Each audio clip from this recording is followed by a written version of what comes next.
Nama saya Julpian, sebagai Ketua Kelompok Wahana Bahari Paloh. Sejak dulu tingkat pencurian telur penyu sangat tinggi, jadi masyarakat di Desa Segubus untuk memperhatikan si hewan yang sudah langka ataupun sudah punah, seperti spesies seperti penyu.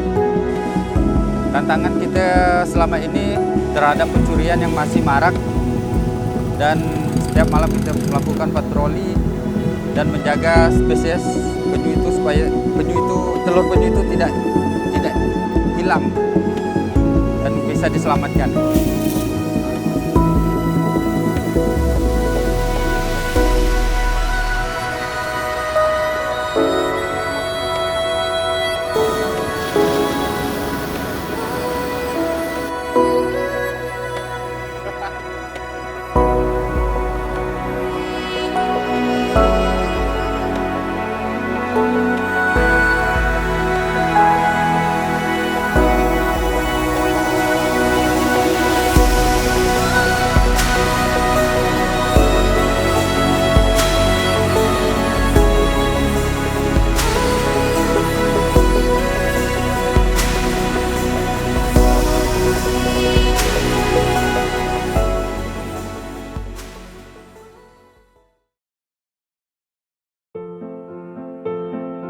Tidak hanya manusia, segala makhluk hidup di muka bumi butuh tempat berlindung.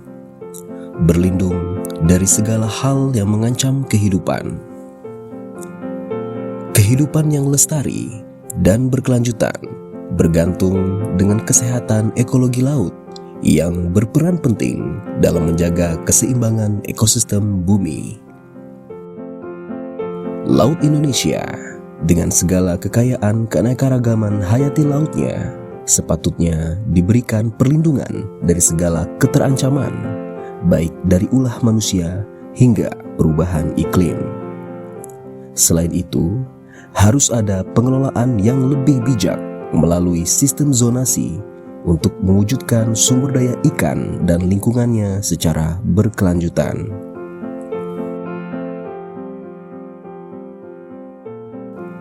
Pengelolaan kawasan konservasi, kebijakan solutif yang diambil oleh Kementerian Kelautan dan Perikanan. Kawasan ini mempunyai ciri khas tertentu sebagai satu kesatuan ekosistem yang dilindungi, dilestarikan, dan dimanfaatkan secara berkelanjutan. Kawasan konservasi diyakini selain memberikan manfaat untuk perlindungan dan kelestarian ekologi laut, dapat memberikan manfaat ekonomi untuk kesejahteraan masyarakat. Sumber daya ikan lebih berlimpah dan potensi ekowisata lebih tumbuh berkembang. Inilah yang dimaksud dengan ekonomi biru.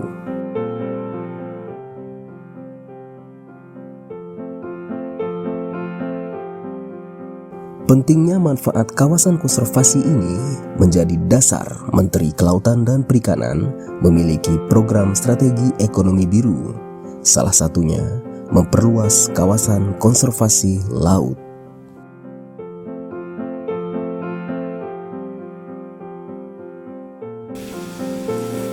Di ekor Borneo, Kalimantan Barat, tepatnya di Kecamatan Paloh, Kabupaten Sambas, terdapat pantai peneluran penyu terpanjang di Indonesia. Penyu mempunyai peran yang sangat penting dalam ekosistem laut. Keberadaannya menjadi salah satu indikator kesehatan suatu perairan. Di balik peran vitalnya dalam ekosistem laut ini, ternyata penyu telah terancam punah. Penyu masuk dalam daftar merah di International Union for Conservation of Nature dan Appendix 1 Convention on International Trade in Endangered Species of Wild Fauna and Flora. Ya, kawasan konservasi Paloh ini memang kita inisiasi dari lama ya. Dari awal sebelum ditetapkan ini kita coba inisiasi kawasan ini, kemudian dicadangkan dan akhirnya ditetapkan oleh Menteri Kelautan dan Perikanan. Ini memang cukup panjang prosesnya ini bersama dengan teman-teman dari Dinas Kelautan Perikanan Provinsi, kita mengawal dari awal sampai kemarin kita buat kajian-kajiannya, kemudian sampai dengan ditetapkannya oleh Menteri. Selain itu juga memang kita melibatkan masyarakat di sana.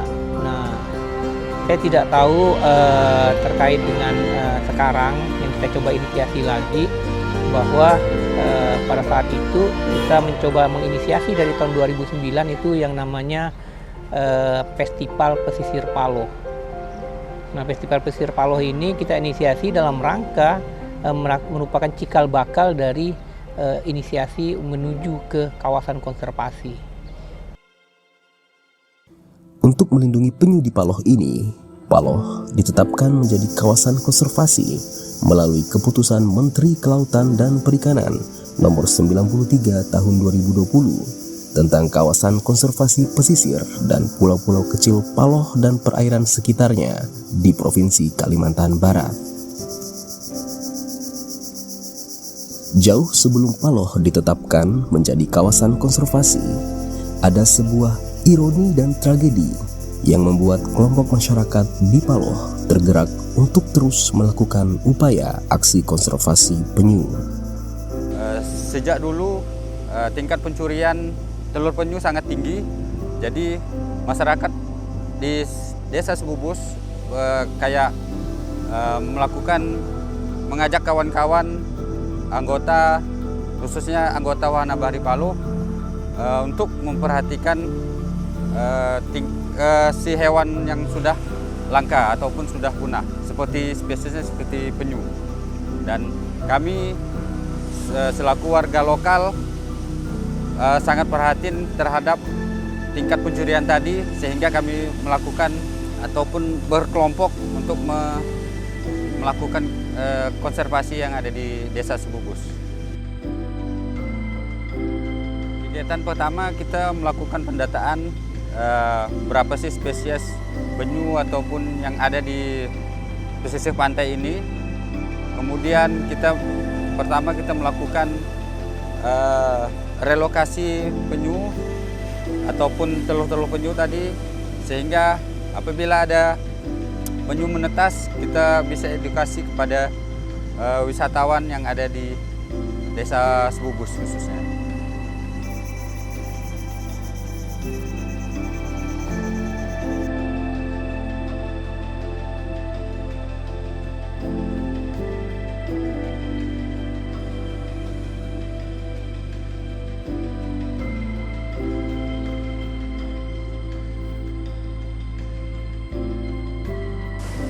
Tantangan kita selama ini terhadap pencurian yang masih marak, dan setiap malam kita patroli, Bang. Nah, setiap malam kita melakukan patroli dan menjaga spesies penyu itu supaya telur penyu itu tidak hilang dan bisa diselamatkan. Sampai sekarang masih dalam pencurian. Kalau pas lagi musim-musim puncak penyu bertelur, itu marak pencurian, Bang. Nah, sehingga hal tadi kita melakukan patroli tiap malam dan menjaga supaya tidak hilang. Kelompok masyarakat Wahana Bahari Paloh merupakan kelompok binaan dari Kementerian Kelautan dan Perikanan melalui Balai Pengelolaan Sumber Daya Pesisir dan Laut Pontianak, digandeng menjadi enumerator yang bertugas melakukan monitoring dan pendataan penyu di Paloh sejak tahun 2016. Tercatat setiap tahunnya bahwa penyu yang mendarat di Paloh mencapai lebih dari 2.000 ekor yang didominasi oleh penyu hijau. Pada tahun 2021, fenomena yang sangat langka terjadi. Penyu terbesar di dunia, yaitu penyu belimbing, kembali mendarat di pantai Paloh setelah belasan tahun lamanya. Siklus hidup penyu mempunyai pertumbuhan yang sangat lambat dan memerlukan berpuluh-puluh tahun untuk mencapai usia reproduksi. tidak mudah dalam melakukan aksi konservasi penyu ini. Ada berbagai macam tantangan yang harus dihadapi.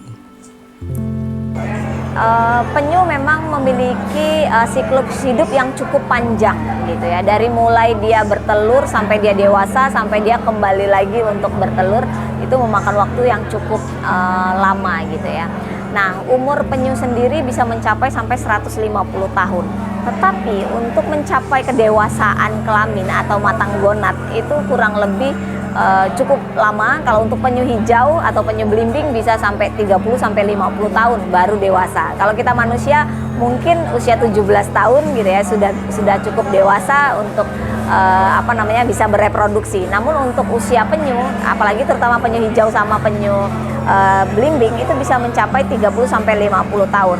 Namun bervariasi setiap spesies gitu ya. Ada kalau misalnya kayak penyu lekang gitu ya bisa 8 sampai 10 tahun dia baru dewasa kelamin. Jadi relatif lebih cepat. Namun untuk jenis-jenis penyu yang berukuran besar seperti penyu belimbing sama penyu hijau itu memakan waktu yang cukup lama, sehingga dengan panjangnya waktu untuk matang gonad atau matang reproduksi atau siap kawin atau siap bereproduksi ini cukup lama, sehingga dari sini banyak sekali tantangan, banyak sekali ancaman-ancaman yang terjadi. Bayangkan untuk menunggu 30 tahun mulai dia dari ditelurkan saja, jadi induknya datang ke pantai baru mau bertelur, udah kadang-kadang ada tantangan ya, udah mulai dari ada bycatch, tersangkut saat dia mau datang ke pantai gitu ya.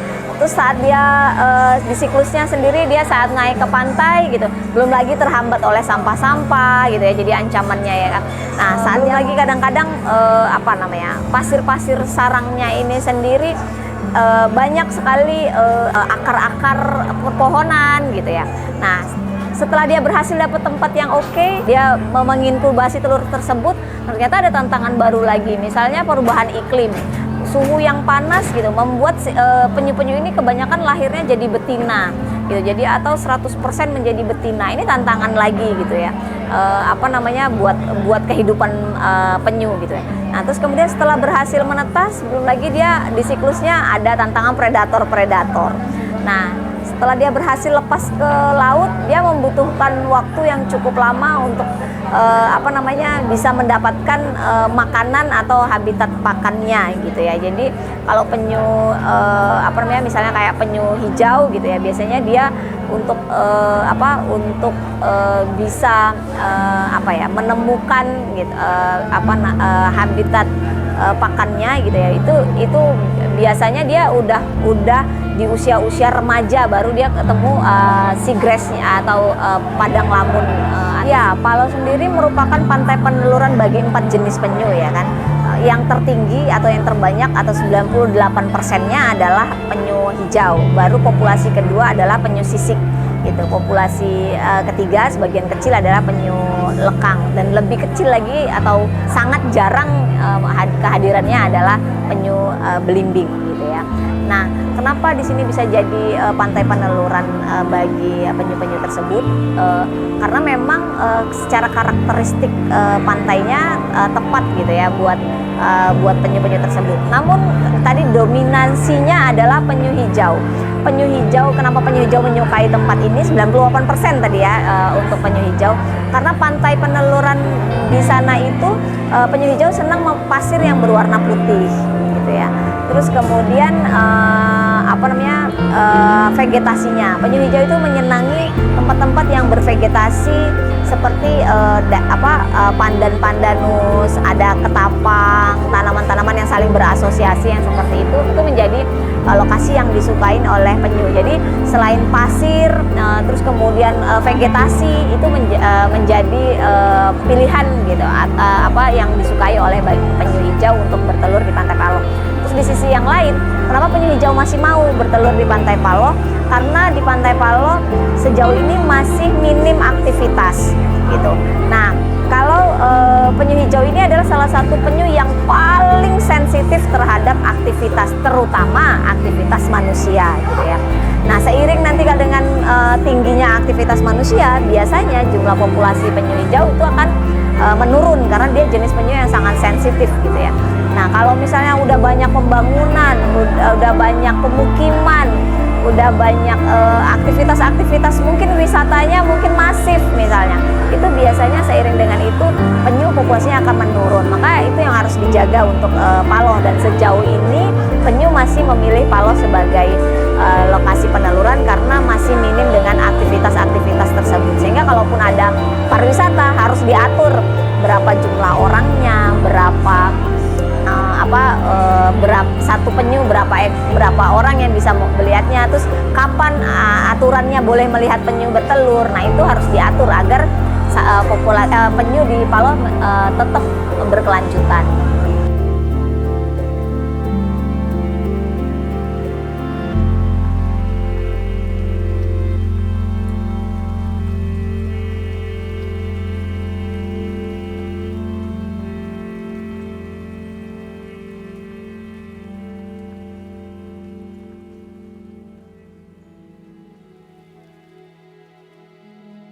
Kecamatan Paloh merupakan wilayah perbatasan antara Indonesia dengan Malaysia dan juga berbatasan langsung dengan Laut Natuna.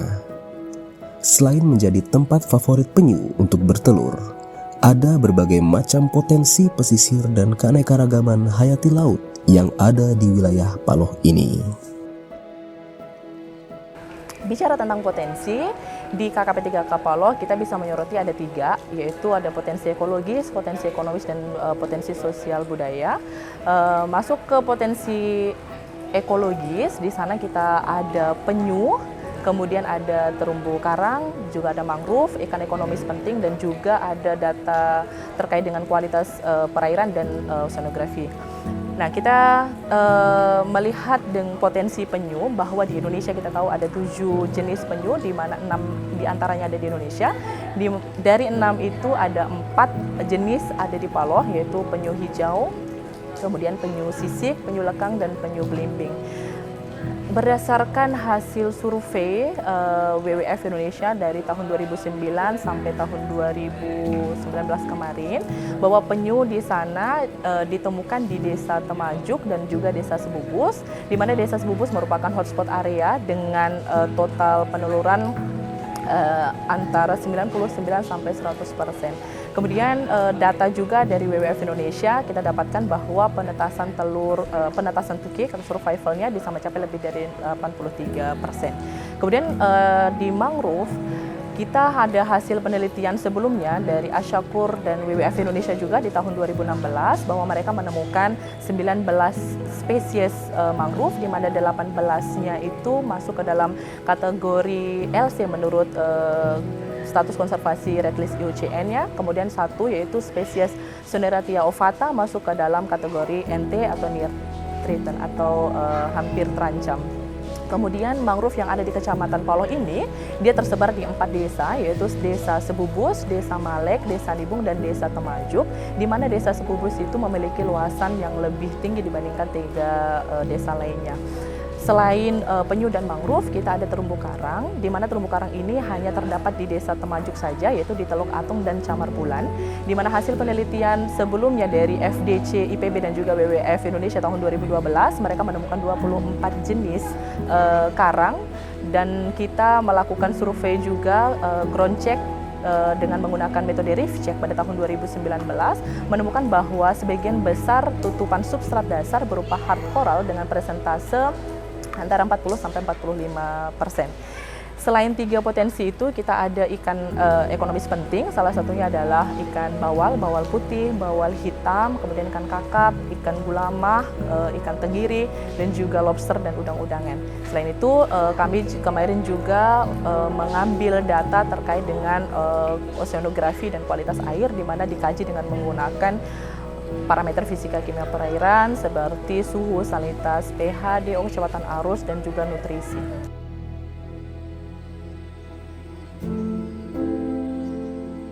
Taman Pesisir Paloh termasuk dalam kawasan konservasi daerah.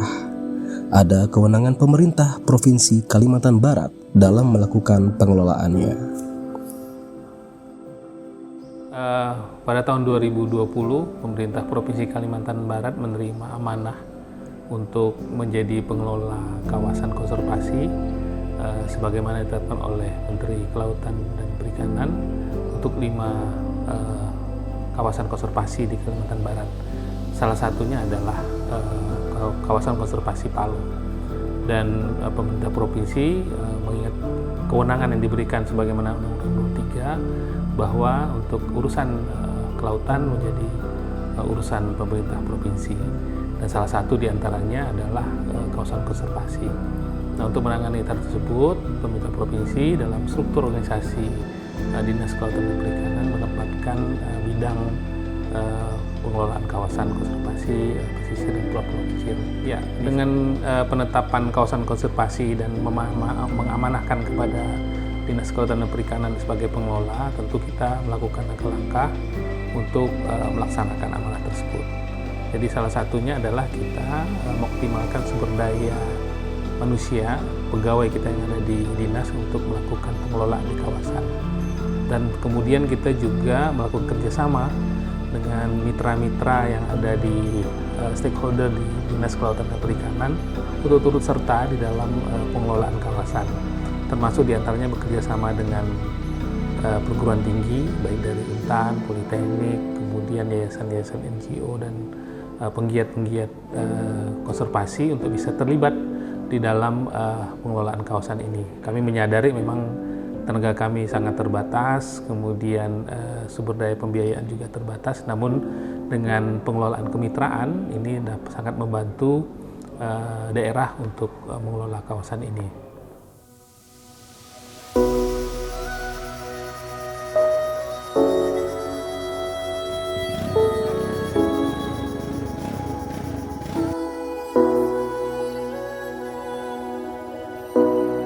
Paloh menyimpan sejuta cerita, ada ironi dan ada solusi. Masyarakat Paloh tersadar keberadaan penyu terancam punah, sehingga tidak boleh dimanfaatkan sama sekali. Paloh menjadi kawasan konservasi yang memberikan manfaat ekologi, khususnya kelestarian penyu dan manfaat ekonomi untuk kesejahteraan masyarakat.